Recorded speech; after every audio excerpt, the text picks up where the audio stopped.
La rentrée littéraire, c'est un événement qu'on organise depuis plusieurs années avec la libraire de la 23e marche, Geneviève Hu, qui vient présenter ses coups de cœur.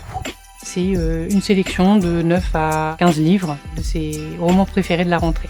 Alors on essaye d'enrichir ce moment de rentrée littéraire et cette année on a aussi prévu une table ronde avec une autrice de littérature feel good. C'est l'événement destiné aux adultes qu'on organise chaque année, puisque pour le reste de l'action culturelle, c'est plutôt centré sur les enfants, les familles, qui est le cœur de notre public. Enfantine, donc c'est un temps de lecture pour les enfants qu'on propose une fois par mois. On utilise des tapis de lecture ou des raconte-tapis qui nous sont prêtés par le département. Parfois on anime aussi avec des peluches, des marionnettes, pour donner vie à l'histoire et puis inviter les enfants à participer. Donc en général, on lit l'histoire une fois et puis ensuite on invite les enfants à venir raconter l'histoire avec nous en se servant des petites figurines, des petites peluches. Et puis après la lecture, il y a un temps d'activité parents-enfants. Par exemple, la dernière fois, c'était un sac qu'ils ont pu décorer selon leur goût avec Ali et Mina qui sont nos mascottes. Les sacs thématiques, ils sont juste là.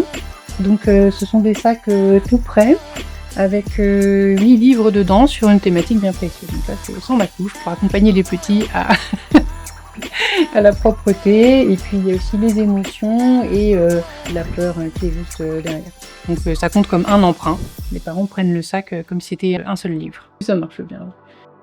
Et puis au mois de mars, chaque année, on organise on va dire un grand événement qui a lieu à la Luciole, qui est la salle de spectacle dans la partie haute de la ville. Donc il y a 2 thèmes qui alternent. Pour le salon de la bande dessinée, on accueille environ 25 auteurs qui viennent dédicacer. Et puis il y a d'autres activités, d'autres animations tout autour, des ateliers de dessin, des ateliers proposés par les collègues du service jeunesse.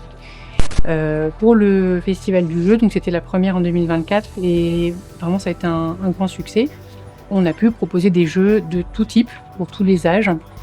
Donc pour les tout petits, il y avait des jeux de motricité, il y avait du question pour un champion, du jeu de cartes pour les plus âgés, plein de jeux de plateau, jeux de figurines, jeux de rôle, des chasses au trésor, voilà. Donc c'est des événements qui ont vraiment du succès parce que c'est à chaque fois dans les 2500, 3000 spectateurs, enfin visiteurs qui se déplacent. Il ne faut surtout pas avoir peur de rentrer dans une bibliothèque.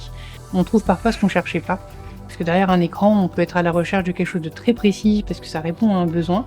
Mais dans une bibliothèque, on a tout d'un coup accès à une multitude de livres, de DVD, de CD. Et donc, c'est l'occasion d'emprunter et de découvrir des choses qu'on ne cherchait pas forcément.